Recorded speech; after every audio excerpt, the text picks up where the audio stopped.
Hello everybody and welcome here to another Kerfuffle showcase, and I am delighted to have the team from PropertyStream. We have Robin Arnold and Pernilla Twiddle. Hello to the pair of you. Hello there, good to see you, Simon. Hi. Animated, I like that. Sometimes I get a little bit of a sort of, but that was good. almost a salute there. Thank you, Robin. So that's great to do it. Guys, really pleased to have you on here today, especially as obviously I don't know at what stage digital hasn't been important, but websites even more so over the last year.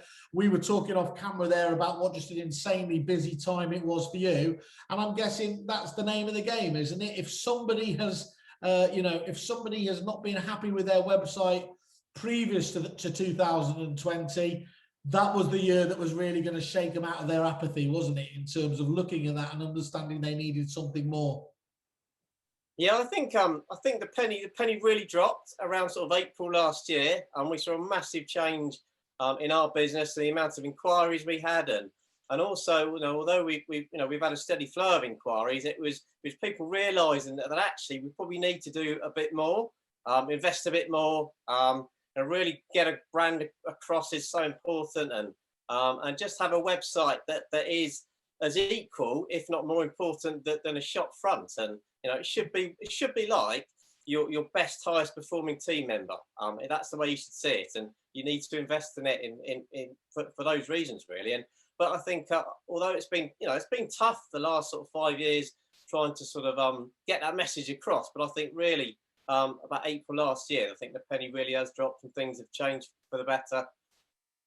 And I was going to say, I mean, I was going to say you were lucky. You weren't lucky at all because it was all hard work, but you had the ability to fall back on a portfolio of some absolutely fantastic agents. I won't steal the thunder because I know we're going to talk about a few of them in a bit more detail as we go through your presentation later on. But to be able to have that caliber of agents talking solidly about how you were able to help them step up to that next level is great, isn't it? I think it's partly been luck, partly been hard work, but we worked with some really inspirational people over the last sort of 5 or 6 years since we've been in the property industry. We'll show a few examples of that in a mini presentation that we do, but I think we've really been blessed with some of the characters, really aspirational, forward-thinking people like Matt Nicole from Nicol & Co, and the original founders from UMove. They're a big inspiration for us, and still really good friends. And David Laycott sort of helped us with our business as a bit of a mentor since then, and even people like Mark Mayers is a good friend of ours. So it's a lot of people. Brilliant agent, yeah. Yeah, really good people. A good sort of group of clients, and we've been lucky enough to work with them. So let's go back to the beginning then, guys, before we kick into the main bit. Just give us a bit of the background, how obviously people like to understand where you've come from, everything on that, both in terms of from your own personal backgrounds and the business itself. Absolutely. So I've worked in some quite biggish sort of creative agencies over the years. I've been creative director of some biggish digital agencies and some biggish sort of branding agencies, and I've designed websites for some quite sort of big clients like Santander and Peugeot, and but I think it was around sort of 9 years ago we started our group company, which is 22 Group, and that's sort of based in Manchester, and we work in a whole variety of sectors with that, and that's always important. And anyone who's heard me sort of talking, doing my explanation of who I am, I've always said that that's a key part of who we are. The fact that we still work with charities, we still work with people in the finance sector, social housing, boutique hotels, and because we were able to take inspiration from these other sectors, and it's so important, even though probably around 60–70% of our business is with estate agents in the property sector. It's so important that we work with beyond that and we get fresh ideas from these other places, because I think it's easy to get a bit sort of fixed and narrow-minded if you're just doing the same thing day in, day out. So but yeah, that's my background. We sort of fell into the property industry around sort of 6 years ago, and that was when David and Glenn from UMove came knocking on the door, and we've never looked back, really. And that point about becoming samey is a real issue, isn't it? Is for some website companies, and so having the ability to not get railroaded into a particular way of doing things because you're always on the lookout is a big benefit. I think the problem you get is a lot of the time you see agents doing, seeing that ability, and going to website companies outside of the industry precisely so that they aren't samey. But unfortunately, then you get the other side, the flip side of the coin, don't you? They because they have no experience, everything is reinvented, isn't it? The wheel is reinvented and everything else. So property feeds, property searches, everything else, and it just takes so long to get anywhere. Do you want to talk about that, Vanilla? Because you've Yeah, no, I think that's exactly right. Because I mean, so I've got I've worked in the last 8 years in the property industry, but prior to that, working in marketing across industry sectors really. And you're right, I've had lots of experience where we've dabbled with somebody outside the estate agency industry completely, and that has its merits, as you said, but it also created huge challenges because it's a very particular industry. It's probably one of the most complex estate agencies websites you can create. So I think that you have to have an element of understanding of those complex things like the search, and the feed, the property feed, but to be able to also work with other clients, the same team who are working on those sites, to then get insights from other industries. That's an absolute gem, I think. Yeah, and I think that jumped out at me what you just said there. That's interesting that, you know, people are always underestimating this industry, aren't they? They always say we're terrible for adopting technology. We're waiting for this big disruptive tide and everything else.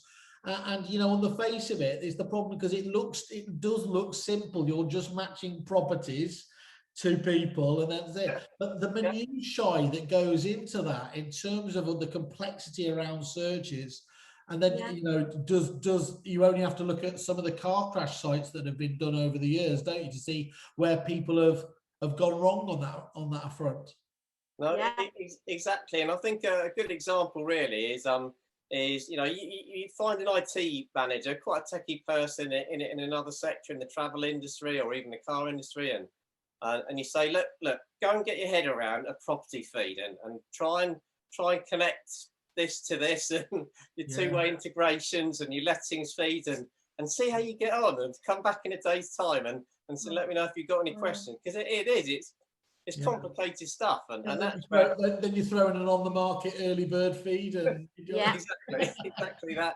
But it's so Panilla's right. They are probably one of the more complex websites out there, and certainly more complex than the average sort of portfolio website. So I think having some experience on those more complex aspects of it is well, ultimately it's going to mean the job's done quicker for less money, so you can concentrate on the important things like lead conversions and brand awareness. But also, I know we're repeating ourselves a bit here, it's so important that, you know, we don't just stop doing other things, and we're getting inspiration from other sectors. And we've got PropertyStream as well, and we're also doing a big sort of push at the moment with our 22 group brand to sort of Manchester businesses as well. We work with people from all over the world and estate agents in all parts of the country, but I don't think we've got enough clients from Manchester as well, which is you know, well, not my personal hometown, but where the office has always been. And so that's the real push, because it's such a cool place. Do you live in Manchester? Am I right? Yeah, I'm just down the road from you, down in hip and happening Didsbury. Or wow, amazing. It's such a cool place. When we're not being flooded, it's so. Is there any significance for the 22 group? Is there something clever I need to be aware of there? Or it's really not very clever at all. You know, we started on 22 Lever Street, and I've always liked names in the Northern Quarter. I've always liked names that are numbers. There's nothing more to it than that. Cool. No, that's fine. I just wanted. I thought if we were going to do the origin story properly, then we'd better find out on that level. Okay, guys. I think that gives us a really good idea, obviously, and that helps really understand from that point of view. Today, when I asked you what you wanted to talk about, you was talking about really how to build trust and become the chosen agent. I mean, I think that's what everybody would obviously would want to do.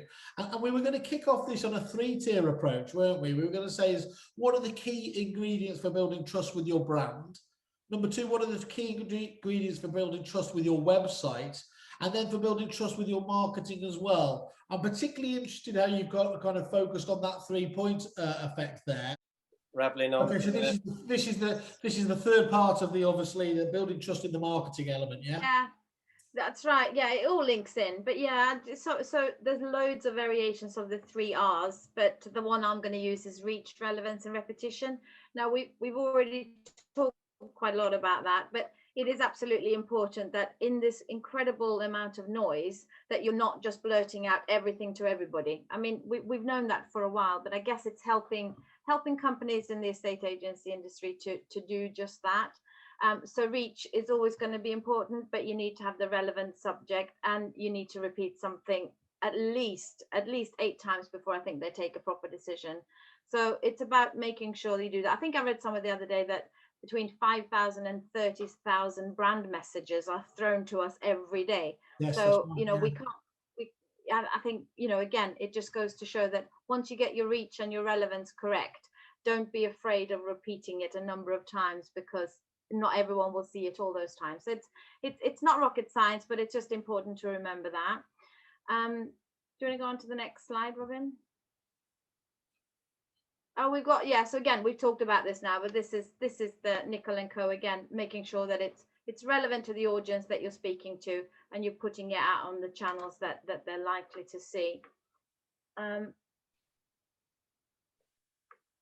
then just exactly the same thing. Risk consistency there. Got the same message. You've got online, you've got offline, and even with a website launch campaign, Matt did some leaflets, and that's that multi-channel thing. It's like we're trying to get people to a website, but we're sending them a leaflet that's coming through the door, and that's because Penilla's a big believer of this, and we always have been that we're primarily digital, but there's still a room for offline and print marketing, and actually, I was going to ask you on that. You know, a lot of people talk about omni-channel, don't they? Yeah.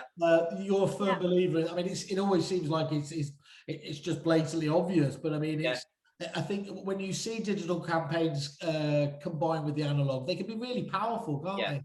Yeah. Exactly that. As long as it's consistent, as long as the message is the same, and when people have seen something come through the letterbox, they've seen a Facebook advert, they've seen an email, it all ties up with each other. They think, these guys must be the real deal. This must be serious. We should trust them. Yeah.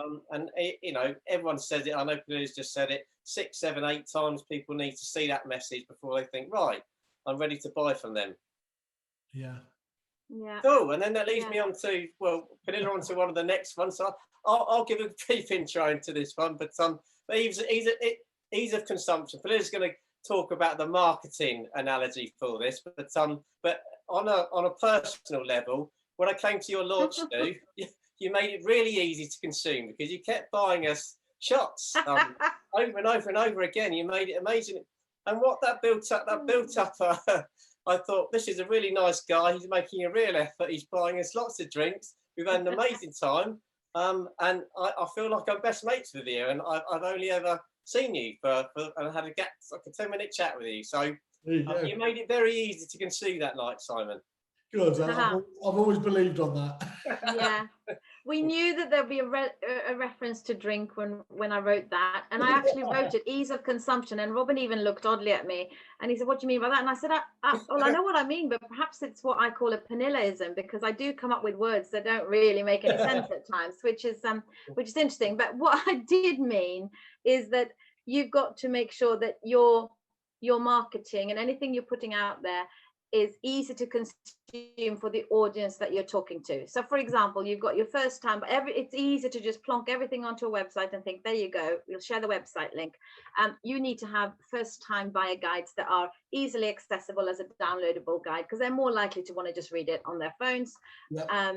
That kind of thing. You need to have login areas, because that type of audience are not going to probably want to pick up the phone in the first instance. They want to do everything online.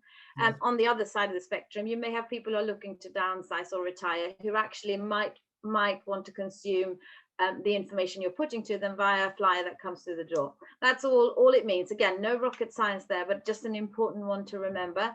Get the channels right to your audience, and then make it easy for them to consume what you want to tell them. Does that make sense now? So it's nothing to do with drinking. I'm disappointed, but luckily you took it back to a business point of view. Do you think it's important that they have to have the ability to kind of self-identify what they are, or so no, I do. I do. Well, think about yourself. I mean, aren't you like that? Don't you kind of almost want to see yourself when you're looking at something? So hold up a mirror is a typical thing that we always say. You do want to be able to associate yourself, see yourself in that. Yeah, that it's just it's again it brings you into it. It engages with you're engaging with that brand, and then you're going to trust it. So I do think that's important. Okay.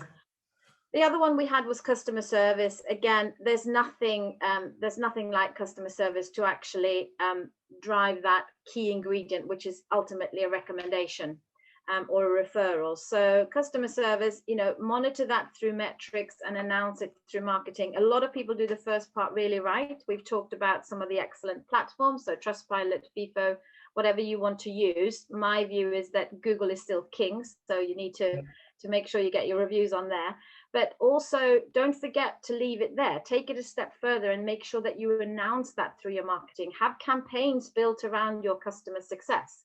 That's a nice, easy piece, but a lot of people forget about that. So, you could, for example, use your Google reviews and place them on a template and share them on social media. Not many people do that, but there's an easy way to do it, and we can show you how. And that kind of, again, it takes the conversation to another bigger audience. So it's just making sure that, and if you can, even measure your own success. So have your own sort of customer survey would be kind of a 10 out of 10, because you're creating your own data set that belongs to you, and you can then use that in your marketing, which is really strong. Brilliant. Yeah. Really good point. Yeah, and then I think this is my final point, and again, probably a little bit of the same, but if you think of your touch points as everything that you're doing to build that trust, is you got to get yourself out there on all these omni channels. You've got to get known. Then you want to convince people to like you in whatever way that means, and then they will gain that trust, and then they will buy from you. But the interesting thing about the recommendation, which I've always said is probably the best form of marketing you could ever get, that is then cutting the circle out. So you could, once you've got your recommendation, that certain sector of audience will go straight to trust you and buy from you straight again. So you don't have to start from the top. Yeah. So when people come to us, though, the interesting thing there is they come to us and they might say, yeah, but we're doing great. I get everything from referrals and recommendations, so I don't need to do any marketing. And to be fair, if I'm brutally honest, if you have no ambition to elevate your brand or business or grow your revenue, maybe that's absolutely fine. You're doing a great job. You're obviously getting it right. You've got excellent customer service. You're being referred and recommended, which is great. But that doesn't, if most people will obviously want to grow their business, increase revenue, and reach those other audiences. And then you've got to do your marketing and your campaigns to reach those ones that sit at the top, that have to begin with the know, like, and trust. Yeah. Does that make sense? It absolutely, totally makes sense to me. I mean, what I love about this is it is a virtuous circle there, isn't it? So if you keep them out, but first of all, you have got to get clients of that ilk into the mix, haven't you? To be able to do it. And again, just to go back to another Aussie, fantastic, Tom Panos always talks about the attraction agent. When you've done enough, when you've been noticed enough, that it stops from being prospecting calls out to incoming calls, obviously, in terms of that new marketplace. So I absolutely love that as an image, and just in terms of a mindset as well. But yes, never. And it is true, isn't it? Some people can have fantastic lifestyle businesses and just keep it kind of swirling around on recommendations. But there is still perfectly reasonable as well to be doing all the other stuff to keep growing that circle as well. Yeah, no, absolutely. And it's just to round it up, if you think about it, this is kind of what happened. So I didn't really know you that well. Kevin Ellis recommended I come along. We're in London that day anyway. Come along to the Kerfuffle launch. So I kind of invited myself. So I hope you don't mind that. So I hadn't really known you before that. Yeah. I really liked you. You were incredibly friendly. You're very welcoming.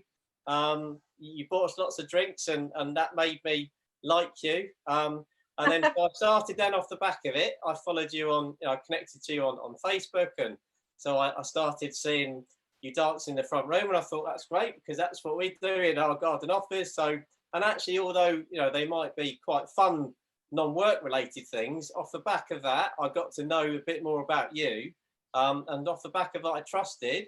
And I suppose here we are. You know, I'm really happy and lucky to be a member of Kerfuffle now. So it feels like a mix between This Is Your Life and, I don't know, some sort of rogue traders going on. I don't know whether you're going to hit me there. Yeah, but exactly. I think it's a wonderful touch point, isn't it, though, just to show how things work here, and actually how over the course of, what was that, 18 months ago, 2 years as well, and you can talk about, that's really what agents need to start thinking about, isn't it? Stop fighting over the listing email that you've got from one of the portals where everybody else is fighting.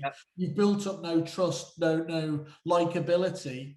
Start looking at the likes of the Matt Nichols and, you know, who was the Portsmouth agency again? Just Sure. I mean, I already like those guys. I know at the very next conference, I'm making a beeline for that lot. Good. It's really, really clever, and I think it's, you know, there's lots of research, and I haven't seen it copied in this country, but it is done internationally, that shows that when you have those long-term relationships with people, with potential vendors, and you list unopposed, you actually pay a slightly higher fee, because you are obviously, you're not there asking for the big discount or anything else, because largely, you know, they're going to do the job with you, and you've predefined it yourself, haven't you? And that's got to be a model worth chasing and nurturing, hasn't it? Absolutely. And I mean I think it goes without saying, but people do forget it, but trust drives profits, and it's as simple as that. And if you can go in at that point where you gain in the customer's trust, you don't even have to have the conversation around the fee. You know, your conversation is entirely different. They trust you already. They want to work with you, and I think that's where every agent probably wants to be at. And, a lot of them, and don't get me wrong, a lot of them do it brilliantly already, but others need a little bit of help getting there. But what I love about what I'm seeing from you is you're not just a website company, are you? You know, this is a full cradle to grave, whole marketing brand mix, and obviously that's what it's so cleverly talking about. Trust, all three elements of that leads to that long-term trust and profitability. I'm a huge fan. You mentioned reviews. I'm a huge fan of Net Promoter Score. And as you'll know yourselves, those companies that have stellar Net Promoter Scores benefit from what they call long-term profits. Well, not anyone, but lots of people can can price gouge, make short-term profits, but it's unsustainable.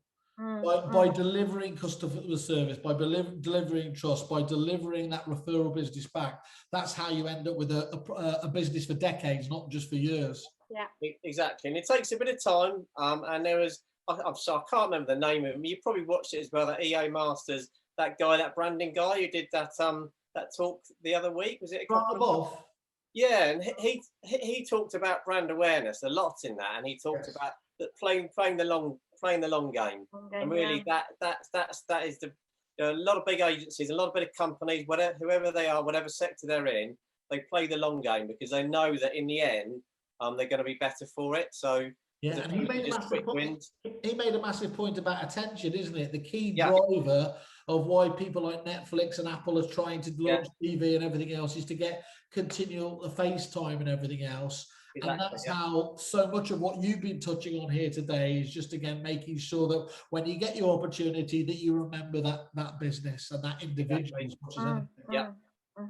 Great, guys. Well, we've been talking about obviously for others and everything else, but it's got to be obviously for me to say as well. I encourage anybody. These guys are obviously fantastically passionate, knowledgeable as well. It sounds like it sounds like I wouldn't trust anyone that didn't have these guys' values.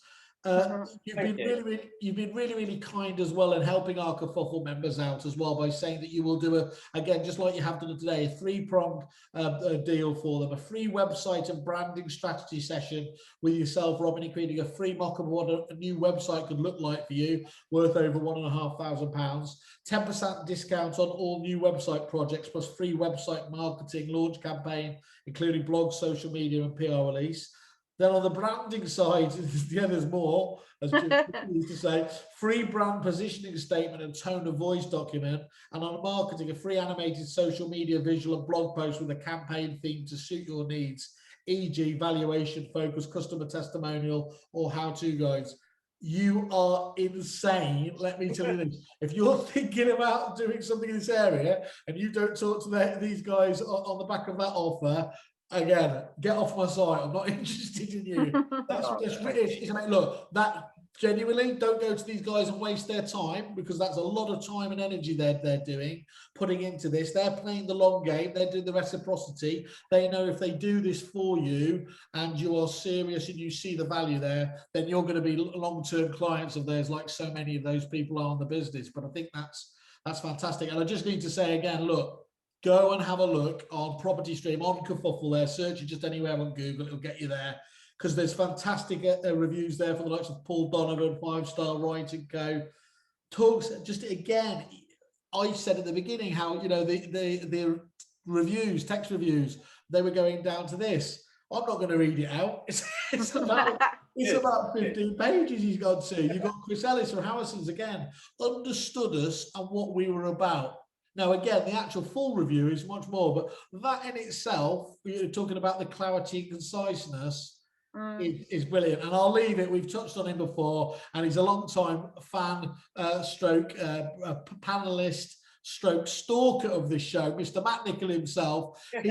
Obviously, we're really proud, like you were talking before. We love having video reviews on our platform. There's an honesty from it, and Matt stepped up to the plate there and has given a brilliant one. And I think what we'll do is we'll probably edit it onto the end of this for everyone to have a look at it as well there. So they can reach you. They can obviously reach you from clicking on the I'm interested button. How else can they find you guys?